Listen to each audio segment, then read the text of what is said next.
দ্বিতীয় শ্রেণীর প্রিয় শিক্ষার্থীরা, তোমাদের দ্বিতীয় অধ্যায় থেকে 63 পৃষ্ঠা আরেকটি নতুন পর্ব নিয়ে হাজির হলাম।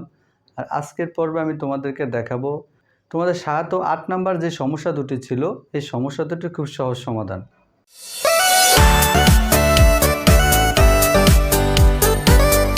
প্রিয় শিক্ষার্থীরা, তোমাদের 7 নাম্বারে যে প্রশ্নটি ছিল, একটি গ্রামের লোক সংখ্যা 400 জন, আরেকটি গ্রামের লোক সংখ্যা 320 জন, দুই গ্রামের মোট লোক সংখ্যা কত?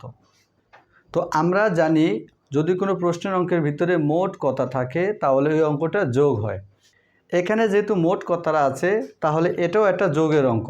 দেখো প্রশ্নটা, একটি গ্রামের লোক সংখ্যা হচ্ছে 400 জন, আরেকটি গ্রামের লোক সংখ্যা হচ্ছে 320 জন, তাহলে দুই গ্রামের মোট লোক সংখ্যা কত?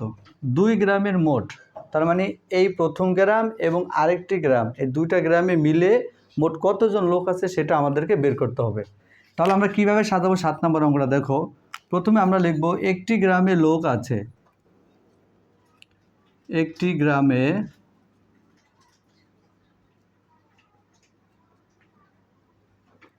লোক সংখ্যা আছে, কতজন আছে এখানে? দেখো 400 জন, তো আমরা লিখব 400 জন। আরেকটি গ্রামে লোক সংখ্যা হচ্ছে 320 জন, তো আমরা এখানে লিখব একটি নিচে আরেকটি গ্রামে লোক সংখ্যা আছে 320 জন।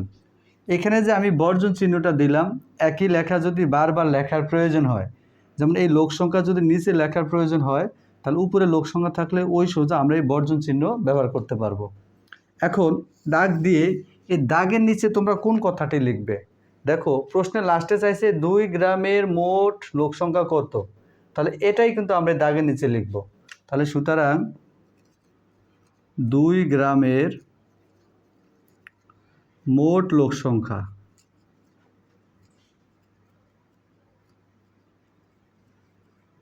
তো এখানে আমরা সমান চিহ্ন দিয়ে যোগ করে দেব, কারণ এখানে মোট কথাটা আছে। এখন যদি আমরা যোগ করি, শূন্যর সাথে শূন্য যোগ করলে 0, 2-এর সাথে 0 যোগ করলে 2, আর 4-এর সাথে 3 যোগ করলে হয় 7, তার মানে 720 জন। দুই গ্রামে মিলে মোট কতজন লোক সংখ্যা হলো? 720 জন। আর এটি হচ্ছে আমাদের উত্তর।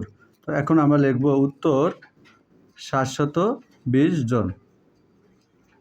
প্রিয় শিক্ষার্থীরা, আশা করছি তোমরা এই 7 নম্বর অঙ্কটা খুব সহজে বুঝতে পেরেছো। এরপর যদি আমরা 8 নম্বর প্রশ্নটা খেয়াল করি, 8 নম্বর প্রশ্নটা কি বলা হয়েছে? দেখো, 975 যোগ 325 যোগটি দিয়ে একটি গল্প তৈরি করো। এখানে এই প্রশ্নটা একটু বুঝার আছে। দেখো, 975 যোগ 325 এটা হচ্ছে একটা গাণিতিক বাক্য। এই গাণিতিক বাক্যটি দিয়ে, মানে এই যোগটি দিয়ে একটি গল্প তৈরি করতে হবে। তোমরা যেই গল্পটা তৈরি করবে ওই গল্পটার ভিতরে 975 ও 325 এই সংখ্যা দুইটা থাকতে হবে এবং ওই গল্পটার জন্য একটা যোগের গল্প হয়। এটা বিভিন্ন রকম প্রশ্ন তৈরি করতে পারো তোমরা। যেমন তোমরা এই প্রশ্নটা দিয়ে যদি এটা করো, দেখো কিভাবে হয়। একটি গ্রামে লোক সংখ্যা হচ্ছে 975 জন, আরেকটি গ্রামে লোক সংখ্যা হচ্ছে 325 জন, তাহলে দুই গ্রামে মোট কতজন লোক আছে? আমি তোমাদেরকে এই উপরের অঙ্কটা দিয়ে এটা তৈরি করে দেখাই যে একটি গ্রামে লোক আছে 975 জন, অন্য গ্রামে লোক আছে 325 জন, দুইটি গ্রামে মিলে মোট কতজন লোক আছে, এটাও করতে পারো। অথবা যে কোনো বস্তু দিয়ে করতে পারো। যেমন আমরা যদি মাছ দিয়ে করি, ধরো যেমন একটি পুকুরে 975টি তেলাপিয়া মাছ ও 325টি রুই মাছের পোনা আছে, ওই পুকুরে মোট কতগুলো মাছ আছে? মোট কথা তোমরা এই সংখ্যা দুটা দিয়ে একটা যোগের প্রশ্ন তৈরি করবে।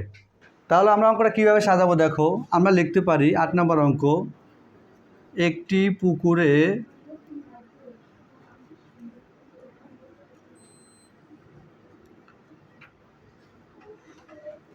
রুই মাছের পোনা আছে।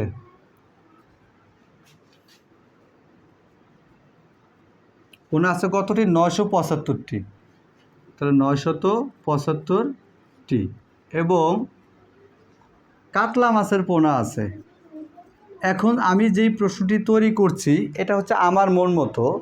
তোমরা যে পরীক্ষার সময় এই প্রশ্নটা দিতে হবে এমন কোনো কথা নেই। তোমরা যদি এটা বোঝো তাহলে যে কোনো ধরনের প্রশ্ন তোমরা তৈরি করতে পারবে, যে কোনো বস্তু দিয়ে।